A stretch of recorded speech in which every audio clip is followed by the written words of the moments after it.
அர்ப்பணம் உடைக்கப்பட்டது. தேவன் புரியல, தேவ வார்த்தை புரியல. கவனிகள், even the place has is own effect. அவரோட பழகுறீங்கிறது முக்கியம்.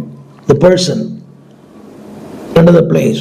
இல்லைங்க, நானே தான் இருப்பேன், நான் பஃபுக்கு போகிறேன், நான் குடிக்கிறது இல்லை, ரிசார்ட்டுக்கு போகிறேன், குடிக்க இருக்கலாம். ஒரு வேளை ஏறக்குறைய 40 ஆண்டுகளுக்கு மேலாக நான் ஆகாயமானங்களை பிரயாணம் பண்ணுகிறேன். இதுவரைக்கும் அந்த பழக்கம் வந்ததே இல்லை, அது நாட்டம் இல்லை, அது ஆரம்பத்திலிருந்தே இல்லை. நான் சொல்ல வந்த குறிப்பு என்னவென்றால், even the place also affect your life, even the person will also affect your life.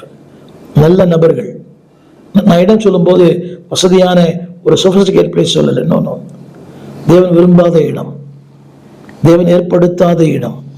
கவனிங்க. அதாவது சொல்றதுக்கு தான் சுயத்தில் ரொம்ப நம்பிக்கை.